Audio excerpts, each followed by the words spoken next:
कर्जत तालुक्यातील निसर्गाच्या कुशीत वसलेली ऐतिहासिक कोंडाणी लेणी. पावसाळा सुरू होताच जणू हिरव्यागार चादरीने नटते आणि पर्यटकांना आपल्या सौंदर्याने भुरळ घालते. डोंगररांगा, घनदाट जंगल, पावसाच्या सरी आणि आजूबाजूला कोसळणारे धबधबे.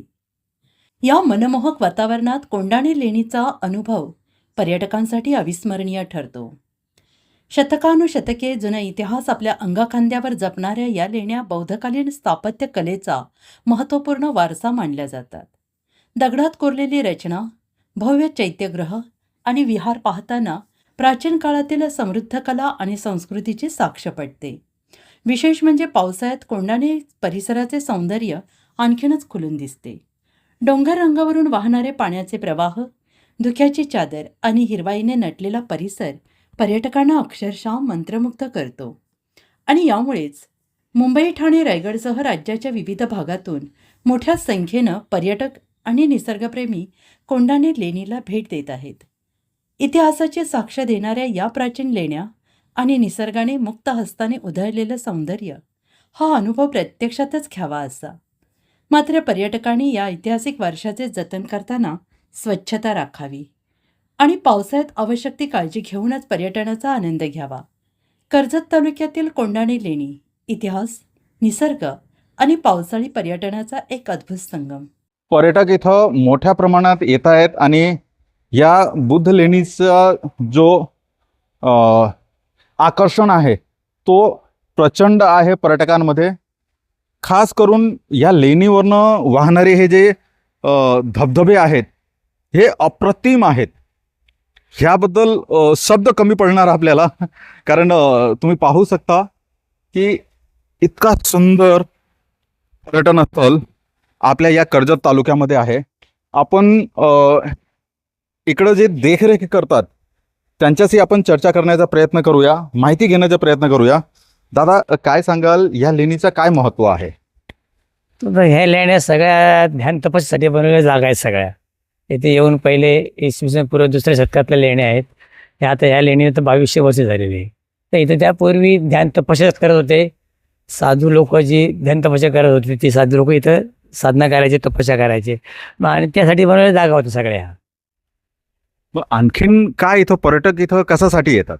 इथं पर्यटक तर येतात, त्याच्यामध्ये जवळजवळ आता 100% पर्यटक तर इथं भरपूर अशा याच्यामध्ये येतात.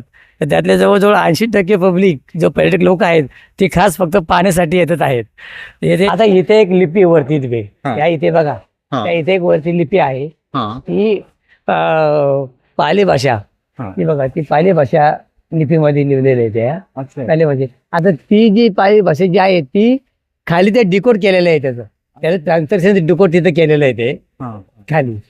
तर ते फक्त ते बघायचं, ती लिपी बघायची आणि त्याच्यामध्ये ते ऍक्च्युली नाव काय होतंय पूर्ण ते त्याच्यामध्ये बघून ते सांगायचंय.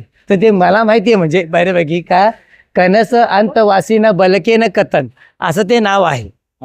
कणाचा शिष्य बलक, बलकने लेण्या कोरल्यात असं त्याचा अर्थ होतो. लेण्या कोरल्यात किंवा हा भाग कोरलाय किंवा कुठलं तरी असं, पण कथन म्हणजे कोरणे, म्हणून ते त्याच्यात ते बघून सांगायचं असतं. म्हणजे त्या काळातला हा कोडवर्ड आपण म्हणायचं का? हा डिकोड केलेलं आहे, मला हरकत नाही. हा कोडवर मला हरकत नाही तुम्हाला, जिम स्पिरिसपने ते डिकोड केलेलं आहे. आपल्यासोबत काही पर्यटक आहेत, आपण त्यांना विचारूया. तुम्ही इथं फिरायला आलेले आहेत, कसं वाटतंय? छान आहे, एकदम नैसर्गिक वगैरे, मस्त शुद्ध हवा येण्या जाण्याचा जो मार्ग आहे तो कसा आहे?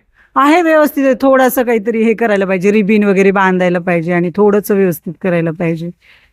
या लेणीबद्दल तुम्हाला कुठे आणि कसं माहिती मिळेल? मी युट्यूबवर पाहिली, आणि त्याच्याच ह्याच्यावर आला तो. कुठून आलेले? पुणे, कोथरूड, फॅमिली सोबत. हा, आता म्हणजे इथं नेमकं काय पाहायला आलेले? धबधबे पाहायला आलेत का लेणी का? दोन्ही आहे, म्हणून दोन्हीचाही संगम आहे ना, मग त्याच्यामुळे आला आम्ही.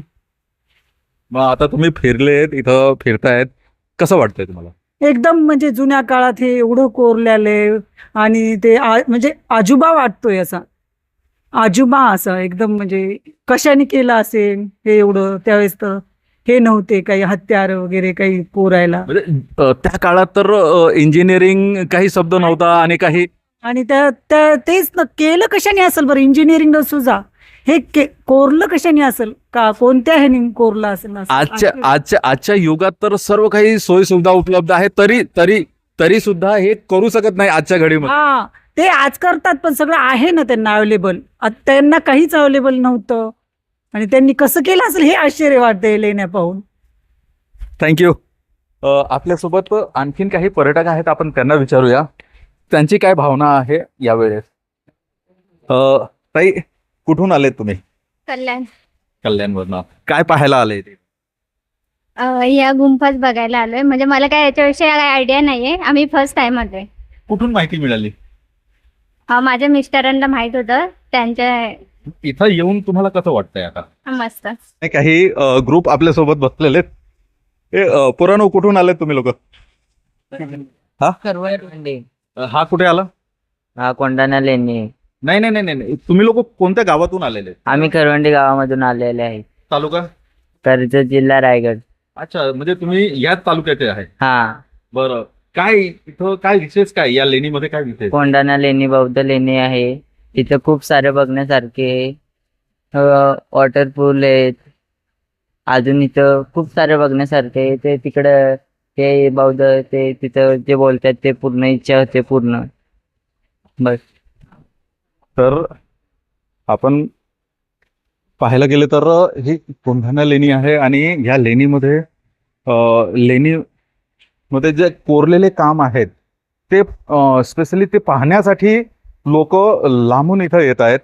या वातावरणाचा आनंद घेण्यासाठी लोक दूर दूरहून येत आहेत. जर तुम्ही पण या मुंबई, ठाणे, रायगड, पुणे, नाशिक किंवा जवळपासचे असाल तर तुम्ही नक्की येऊ शकता. ही जागा खूप सुंदर आणि निसर्ग रम्य आहे. इथं येण्याचा एकदम सिंपल मार्ग आहे. कर्जत उतरून कर्जतपासून हा फक्त 15 ते 17 किलोमीटर अंतरावरच आहे. इथं येण्याचाही मार्ग थोडासा ट्रॅकिंग आहे, एक 15-20 मिनिटाचा ट्रॅकिंग करून आणि आपण या लेणीपर्यंत पोहोचू शकता.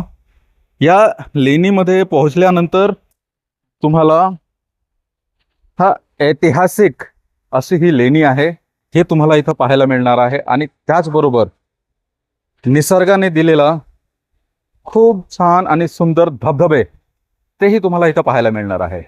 म्हणून जर तुम्ही प्लॅन करत आहात तर नक्की प्लॅन करा आणि या कोंढाणा लेणीमध्ये फिरायला या. Ajay Sharma, metro news, Karjat.